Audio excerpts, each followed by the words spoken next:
Avant de vous parler de gestion technique de manière efficace, je vais faire un petit retour sur la Cannes. Comme vous le savez tous, on a gagné la Cannes 2023, donc on a 3 étoiles. Donc on peut s'applaudir. Hein. Quand vous regardez la manière dont on a gagné la Cannes pour pouvoir avoir vraiment une gestion efficace au niveau de l'équipe, et on a eu plusieurs paramètres. On a eu un bon gardien, il nous a arrêté un penalty décisif pendant le lundi. On a eu des bons milieux de terrain, on a eu des bons attaquants, nous avons marqué des buts comme Adingra et Sébastien Haller. On a eu un coach, on a changé en cours de route. Et quand vous additionnez tous ces paramètres, ça nous a donné une gestion efficace pour gagner la Cannes. Quand vous regardez l'immobilier, c'est un peu pareil en fait. Quand vous voulez vraiment gérer un bâtiment, il y a plusieurs paramètres à connaître. Dans un premier temps, c'est la typologie du bâtiment.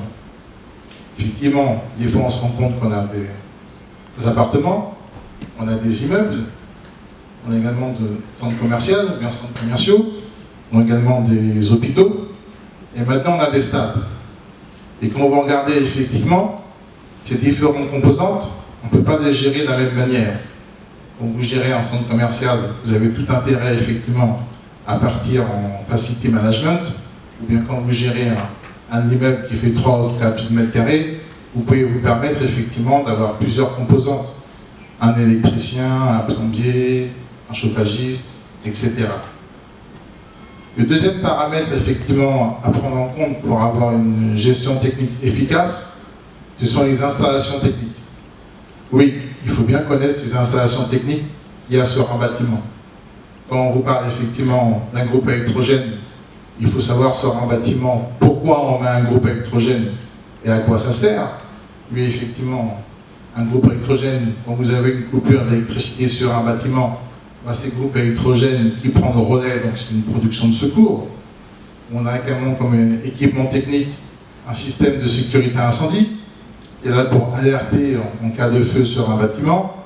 J'avais également les installations de désenfumage.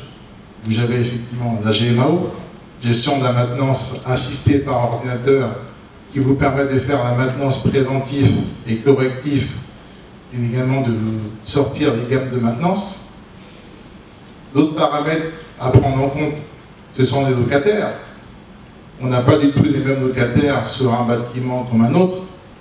Effectivement, si vous regardez au niveau du plateau, au niveau des sites administratifs, vous n'avez que des ministères. Donc gérer un bâtiment où vous n'avez que des ministères et gérer un bâtiment où il y a un dentiste, c'est pas pareil. Quand vous avez un bâtiment où vous avez un ministère et que vous avez une ministre, effectivement, qui vous appelle parce qu'il y a trop chaud dans son bureau, vous imaginez la crise déjà, une crise diplomatique. Alors que si c'est un dentiste, pour ne pas leur manquer de respect, et sur un bâtiment, il y a un problème de coupure électrique, on va dire qu'il y a un petit peu moins d'impact en fait. On aura un petit peu moins de pression en fait.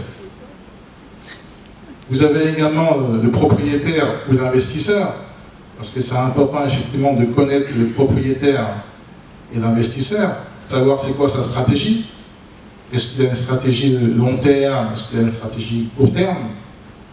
Et quand vous additionnez effectivement tout ce que je vous ai évoqué, les équipements techniques, les locataires, et j'ai oublié ce que je voulais dire, locataires, etc., et bien là, vous pouvez vous permettre effectivement de mettre en place une stratégie efficace sur un bâtiment.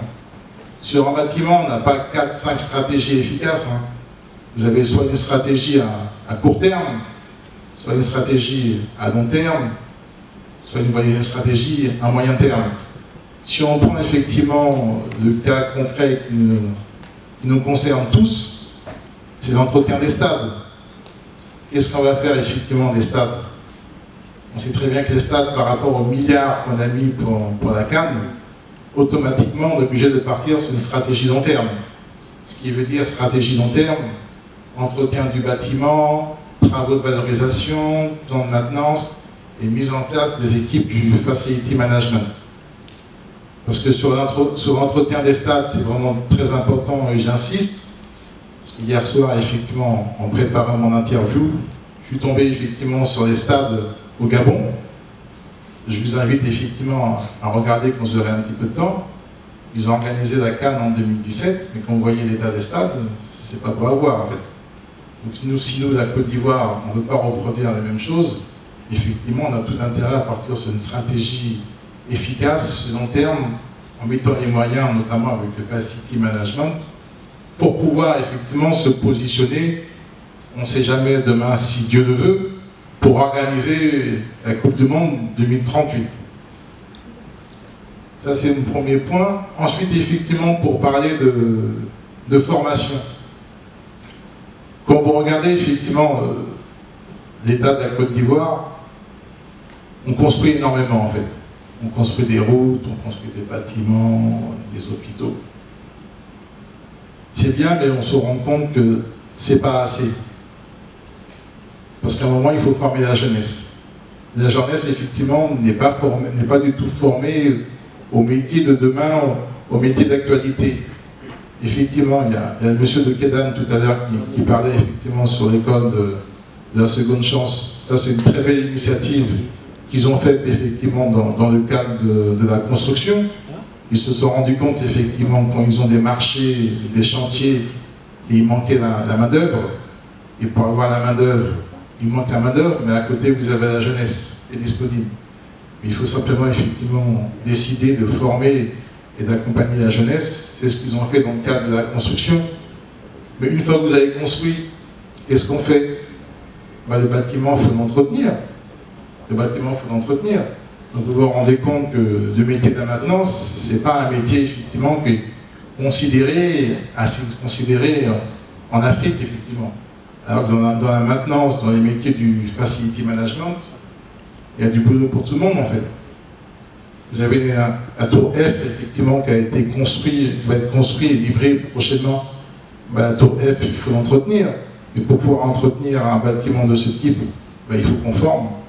Donc si on ne décide pas effectivement de former la jeunesse dans les métiers d'avenir, que ce soit à la fois la construction, la maintenance, l'entretien des bâtiments, on n'y arrivera pas en fait. Il va toujours nous manquer un bout de la chaîne. On va construire, mais on ne va pas former, on ne va pas entretenir, et à chaque fois, on va revenir toujours au cycle. Après, on sait très bien qu'en Côte d'Ivoire, le mot maintenance, on n'aime pas en fait. C'est quand on va regarder concrètement, on n'aime pas du tout entretenir nos voitures. Quand on va regarder, si je vous pose la question, il y a combien d'entre vous qui pensent à ouvrir le capot de temps en temps, regarder la voiture pour regarder les niveaux d'huile, les niveaux d'eau en fait. Pas grand monde en fait. Il y a une exception. Sinon, on attend que la voiture tombe en panne, et puis derrière, on la répare. Alors qu'il suffit simplement d'ouvrir le capot, de vérifier les niveaux d'huile et d'eau, et faire quelques révisions, et la voiture elle continue à rouler, et on se rend compte qu'on va beaucoup moins consommer, et moins effectivement dépenser de l'argent dans une réparation. Voilà ce que je voulais dire. Vanessa. Merci. Je pense que le point à retenir dans ce cas de figure,